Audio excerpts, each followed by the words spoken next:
ఒక్కగానొక్క బిడ్డ అపురూపం, ప్రతి పలుకు అపూర్వం, చిరునవ్వుల పవిత్రం, సంతోషాల ప్రభాతం, కల సాకారానికి ఆరాటం, గెలుపు తీరాలకు పోరాటం. మాటలు కలిపాడు, నువ్వంటే ప్రేమన్నాడు, నీ పలుకే ఆశ అని, నీ తలపే శ్వాస అని, కలిసే బతుకన్నాడు, నీవు లేక లేనన్నాడు. పెద్దలు వద్దన్నారు, అతడు తగడన్నారు, ముభావం వీడింది, ఉన్మాదం ఎగిసింది, ప్రేమ కసిరింది, కత్తి దూసింది. విన్నవించినా వినలేదు, విలపించినా కరగలేదు.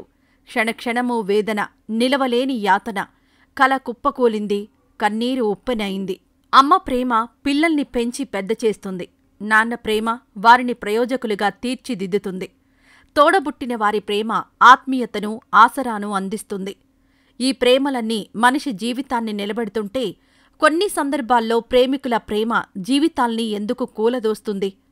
ప్రేమ ఇలా ప్రాణాలు తీయమంటుందా? ఓర్పు, సహనం, ధైర్యం ప్రేమకు ఉండాల్సిన ముఖ్య లక్షణాలంటారు. ఇవి లేనప్పుడు దీన్ని ప్రేమంటారా? నేటితరం ఆలోచించాల్సిందే. యువతీ యువకులు విఘ్నతతో ప్రవర్తించాల్సిందే. ప్రేమ పేరుతో వేధింపులు, దాడులు, హత్యలు పెరుగుతున్న తరుణంలో పిల్లలు, పెద్దలు అప్రమత్తం కావలసిన తరుణమిది. అసలు పేరు లీలా పవిత్ర, ముద్దు పేరు హ్యాపీ. ఒక్కగానొక్క కూతురు. 25 ఏళ్లకే 100 ఏళ్లు నిండాయన్న సమాచారం తల్లిదండ్రులను అంధకారంలోకి నెట్టేసింది. కూతురి చదువు కోసం కపిలేశ్వరపురం నుంచి సర్వం వదిలి 2000లో కాకినాడ వస్తే ఇప్పుడా కూతురే లేకుండా పోవడం ఆ కుటుంబంతో పాటు అయిన వారందరికీ మింగుడు పడ్డం లేదు. ఆమె తండ్రి ఫైనాన్స్ వ్యాపారం చేస్తూ పాపను బ్లూ కాన్వెంట్లో చదివించారు. ఇంటర్ శ్రీచైతన్యలో, డిగ్రీ సత్యదేవ కళాశాలలో చదివించాక విశాఖ బుల్లయ్య కళాశాలలో ఎంఎస్సీలో చేర్చారు. అక్కడ స్నేహితుడిగా పరిచయమైన శ్రీకాకుళం జిల్లా నరసన్నపేట యువకుడు దినకర్ తర్వాత ప్రేమ పేరుతో దగ్గరయ్యాడు. పెళ్లికి నిరాకరించిందని పవిత్రను ఏకంగా పొట్టనబెట్టుకున్నాడు. అమ్మా నాన్న పిలుపు దూరమై ఓ కుటుంబం తల్లడిల్లగా కొడుకు చేసిన పనికి మరో కుటుంబం తలదించుకునే పరిస్థితి నెలకొంది.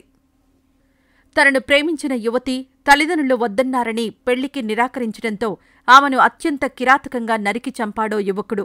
పెద్దపూడి మండలం కాన్రేగుల కూరాడ రహదారిపై చోటు చేసుకున్న ఈ ఘటన అప్పట్లో సంచలనం రేపింది.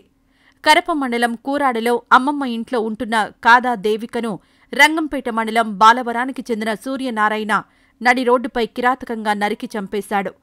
ఈ కేసులో నిందితుడికి న్యాయమూర్తి యావజ్జీవ శిక్ష విధించారు. తనను దూరం పెడుతూ పెళ్లికి నిరాకరించిందనే కారణంతో యువతిని 16 సార్లు కత్తితో దారుణంగా పొడిచి చంపేశాడో యువకుడు. కాకినాడలో జగన్నాథపురం ప్రాంతానికి చెందిన లీలా పవిత్రను కర్ణాటక రాష్ట్ర రాజధాని బెంగళూరులో అత్యంత కిరాతకంగా ప్రాణాలు తీశాడు. శ్రీకాకుళం జిల్లాకు చెందిన దినకర్ ప్రేమ పేరుతో హతమార్చడం సంచలనం రేపింది. కర్ణాటక రాజధాని బెంగళూరులో హత్యకు గురైంది కాకినాడ అమ్మాయి అని తెలియగానే నగరంలో విషాదం అలముకుంది. జగన్నాథపురం ప్రాంతంలో విష్ణు ఆలయం వీధిలో పోస్టాఫీస్ పక్కన ఓ ఇంట్లో పవిత్ర కుటుంబం నివాసం ఉంటుంది. కూతుర్ని ముద్దుగా హ్యాపీ అని పిలుస్తారని, ఇంత ఘోరం జరుగుతుందని తామెవరూ ఊహించలేదని చుట్టుపక్కల వారు విచారం వ్యక్తం చేశారు. విశాఖలో ఎంఎస్సీ చదివే క్రమంలో వీరి మధ్య ఏర్పడిన పరిచయం ప్రేమ ప్రతిపాదన వరకు వెళ్లడం, చూద్దాంలే అని చెప్పడంతో వేధింపులు మొదలైనట్లు సమాచారం. వ్యతిరేకించిన లీలా పవిత్రను 16 కత్తిపోట్లతో కిరాతకంగా హత్య చేసే స్థాయికి పరిస్థితి చేరింది. ఎంఎస్సీ కంప్యూటర్స్ పూర్తయ్యాక క్యాంపస్ ఇంటర్వ్యూలో విశాఖలోనే కొన్నాళ్లు ఉద్యోగం చేసినా అక్కడ ఇబ్బందిగా ఉండడంతో కుటుంబీకుల సూచనతో ఉద్యోగం మానేసి పవిత్ర కాకినాడకొచ్చేసింది. కోవిడ్ తీవ్రత తగ్గాక మళ్లీ ఉద్యోగం కోసం చేసిన ప్రయత్నాలు ఫలించడంతో బెంగళూరులో ఏడాది కిందట ఉద్యోగంలో చేరింది. బెంగళూరు నుంచి ఇటీవల బంధువుల వివాహానికి కాకినాడ వచ్చిన పవిత్ర జనవరి మాసాంతంలో తిరిగి వెళ్లిందని చుట్టుపక్కల వారు చెబుతున్నారు. అందరితో సౌమ్యంగా ఉండే ఆ తల్లిదండ్రులకు కూతురంటే ప్రాణమని స్థానికులు వివరించారు. భవిష్యత్తుపై కొండంత ఆశతో, ఎన్నో ఊహలతో కలలు పండించుకోవాలనే తపనతో కళాశాలల్లో అడుగుపెట్టే విద్యార్థులకు జీవిత కాలానికి సరిపడా చేదు జ్ఞాపకాలు మిగిల్చే క్రీడల ర్యాగింగ్ తారసపడుతోంది.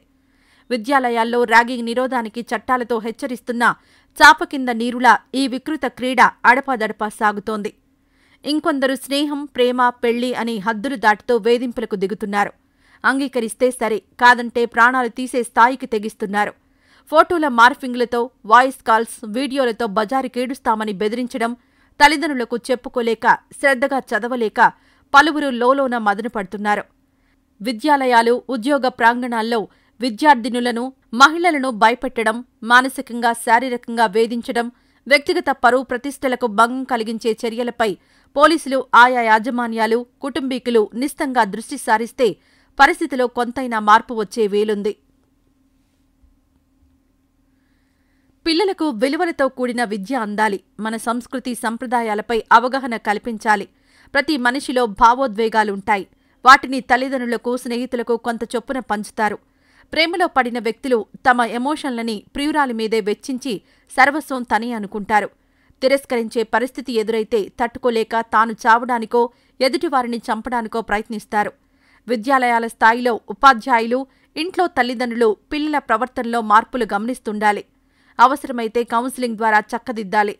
సమస్య జటిలంగా ఉంటే మానసిక వైద్యులను ఆశ్రయించాలి. పిల్లలతో స్నేహితుల్లా వ్యవహరించి హద్దులు దాటకుండా చూసుకోవాలి. ప్రేమ పేరుతో అఘాయిత్యాలకు పాల్పడ్డం సరికాదు. ఎవరైనా ఇబ్బంది పెడుతుంటే విద్యాలయాల్లో ఉపాధ్యాయులు, పని ప్రాంగణాల్లో యాజమాన్యానికి, ఇంట్లో తల్లిదండ్రులకు చెప్పాలి.